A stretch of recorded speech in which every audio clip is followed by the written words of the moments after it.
नमस्कार, मैं शिवानी रतूड़ी लाइव में आपका स्वागत करती हूँ। बिहार राज्य अल्पसंख्यक विभाग के अध्यक्ष गुलाम रसूल बलियावी ने डीजीपी के और मुख्य सचिव को पत्र लिखा। उन्होंने राज्य में मॉब लिंचिंग को लेकर नाराजगी जताई। पत्र में उन्होंने बिहार में अल्पसंख्यकों के साथ हो रहे दुर्व्यवहार और मारपीट पर चिंता जताई थी। बिहार राज्य अल्पसंख्यक आयोग ने अध्यक्ष गुलाम रसूल बलियावी ने रविवार को बोला है। इस दौरान उन्होंने कहा कि जो भी घटनाएं बिहार में हो रही है वो 2025 विधानसभा चुनाव के बाद शुरू हुई है। विपक्ष बिहार में आपसी सौहार्द बिगाड़ने में लगा हुआ है। राज्य अल्पसंख्यक आयोग के अध्यक्ष गुलाम रसूल बलियावी ने विपक्ष पर निशाना साधा।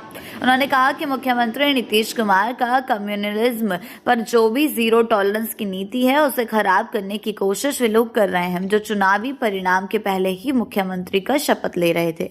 उन्होंने आगे कहा कि मेरा पत्र लिखना इसलिए जरूरी था कि मैं मैसेज देना चाहता हूं कि जो भी अल्पसंख्यकों को दबाएगा उन्हें जवाब दिया जाएगा। गुलाम रसूल बलियावी ने कहा कि जिन्होंने सुपौल में मॉब लिंचिंग की घटना को अंजाम दिया आज वो सलाखों के पीछे है। गुलाम रसूल बलियावी ने आगे कहा कि जिन लोगों ने नवादा में बिहार शरीफ के एक मुस्लिम की पिटाई की थी उन्होंने उसकी मौत हो गई थी, उनमें से 12 लोग आज जेल में हैं। किसी को भी बख्शा नहीं जा रहा। डीजीपी को दिए गए पत्र में गुलाम रसूल की ओर से मॉब लिंचिंग के मामलों पर तुरंत एक्शन की मांग की गई है।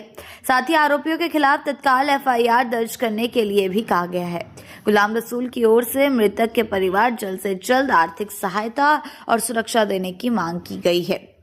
यानी कि कुल मिलाकर अल्पसंख्यकों के साथ हो रहे अत्याचार पर विभाग के अध्यक्ष गुलाम रसूल बलियावी ने पत्र लिखकर मॉब लिंचिंग को लेकर नाराजगी जताई है। उनका साफ कहना है कि इस तरह से मारपीट और दुर्व्यवहार नहीं किया जाना चाहिए और उनका यह भी कहना है कि 2025 विधानसभा चुनाव के बाद ये सब शुरू हुआ है। विपक्ष बिहार में आपसी सौहार्द बिगाड़ने में लगा है।